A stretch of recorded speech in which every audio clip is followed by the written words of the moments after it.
Halo, pada video pembelajaran kelima ini mengangkat materi metode penelitian, data, populasi, dan sampel penelitian. Masih bersama dengan saya, Endang Setiawati, dosen pengampu mata kuliah penelitian pembelajaran Bahasa dan Sastra Indonesia. Pengertian populasi. Menurut Jarwanto 1994, populasi adalah jumlah keseluruhan dari satuan-satuan atau individu-individu yang karakteristiknya hendak diteliti. Dan satuan-satuan tersebut dinamakan unit analisis dan dapat berupa orang-orang, institusi-institusi, benda-benda, dan seterusnya. Kemudian masuk pada pengertian sampel. Sampel disebut juga contoh. Sampel adalah sebagian dari populasi yang karakteristiknya hendak diteliti. Sampel yang baik, yang kesimpulannya dapat dikenakan pada populasi adalah sampel yang bersifat representatif atau yang dapat menggambarkan karakteristik populasi. Kemudian masuk pada kriteria sampel. Kriteria sampel yang pertama yaitu kriteria inklusi adalah karakteristik umum subjek penelitian dari suatu populasi target yang terjangkau yang akan diteliti. Yang kedua yaitu kriteria eksklusi adalah menghilangkan atau mengeluarkan subjek yang memenuhi kriteria inklusi dari penelitian karena sebab-sebab tertentu. Yang perlu dipertimbangkan dalam menentukan kriteria eksklusi antara lain yang pertama, subjek membatalkan kesediaannya untuk menjadi responden penelitian. Yang kedua, subjek berhalangan hadir atau tidak di tempat ketika pengumpulan data dilakukan. Kemudian masuk pada teknik pengambilan sampel. Teknik pengambilan sampel atau teknik sampling adalah teknik pengambilan sampel dari populasi. Sampel yang merupakan sebagian dari populasi tersebut kemudian diteliti dan hasil penelitian kemudian dikenakan pada populasi atau bisa dinamakan dengan generalisasi. Kemudian manfaat sampling adalah yang pertama yaitu menghemat biaya penelitian, yang kedua menghemat waktu untuk penelitian, yang ketiga dapat menghasilkan data yang lebih akurat, yang terakhir memperluas ruang lingkup penelitian. Kemudian syarat-syarat teknik sampling. Yang pertama yaitu teknik sampling boleh dilakukan bila populasi bersifat homogen atau memiliki karakteristik yang sama atau setidak-tidaknya hampir sama. Dan bila keadaan populasi bersifat heterogen, maka sampel yang dihasilkannya dapat bersifat tidak representatif atau tidak dapat menggambarkan karakteristik populasi. Masuk pada jenis-jenis teknik sampling. Yang pertama yaitu teknik sampling secara probabilitas.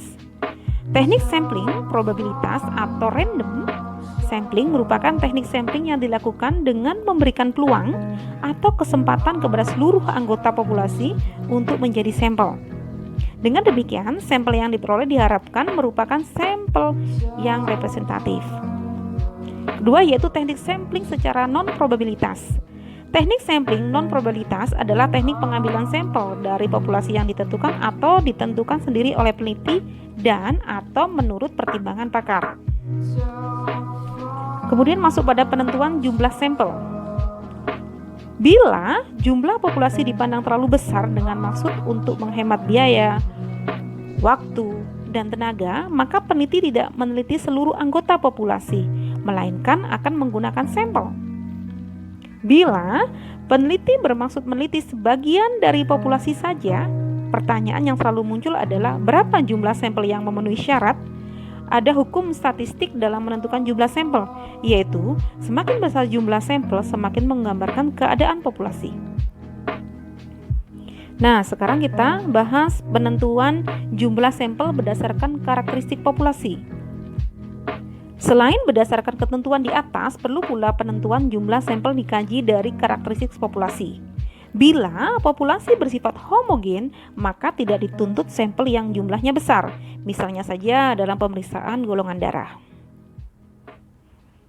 Namun, Walaupun pemakaian jumlah sampel yang besar sangat dianjurkan dengan pertimbangan adanya berbagai keterbatasan pada peneliti, sehingga peneliti berusaha mengambil sampel minimal dengan syarat dan aturan statistika tetap terpenuhi sebagaimana dianjurkan oleh Isaac dan Michael tahun 2004. Dengan menggunakan rumus tertentu, bisa dilihat pada Sukarti 2004, Isaac dan Michel memberikan hasil akhir jumlah sampel terhadap jumlah populasi antara 10 sampai 100.000. Kemudian masuk pada metode pengumpulan data dalam penelitian.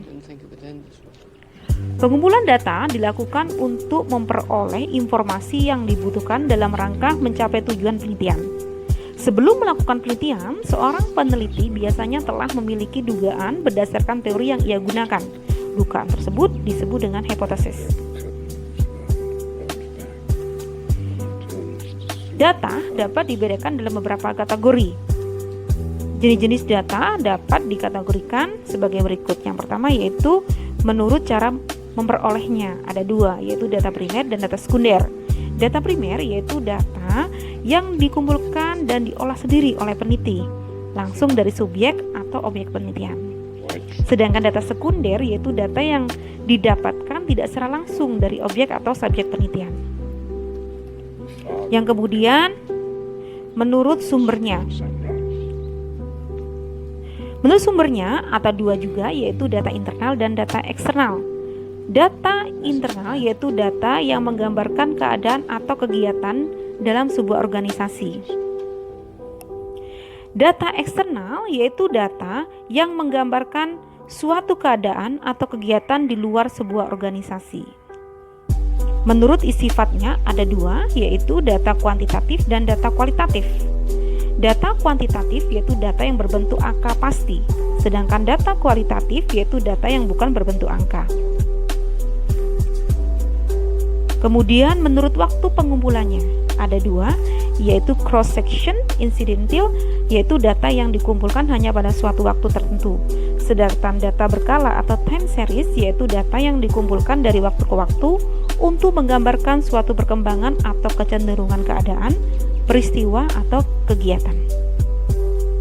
Masuk pada metode pengumpulan data. Yang pertama yaitu wawancara. Wawancara ada dua, yaitu wawancara terstruktur dan wawancara tidak terstruktur.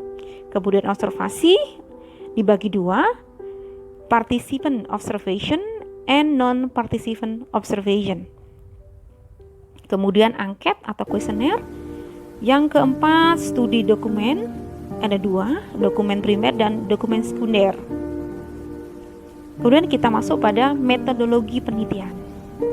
Metodologi penelitian adalah proses atau cara ilmiah untuk mendapatkan data yang akan digunakan untuk keperluan penelitian. Prinsip metodologi yang pertama yaitu membicarakan masalah ilmu pengetahuan diawali dengan menyebutkan akal sehat, common sense, yang pada umumnya dimiliki oleh semua orang. Yang kedua, menjelaskan kaidah-kaidah pokok tentang metode yang akan dipergunakan dalam aktivitas ilmiah maupun penelitian. Oke, demikianlah untuk video kelima tentang metode penelitian, data, dan juga cara pengumpulan datanya. Oke, sampai ketemu dalam video ke-6 yang akan datang.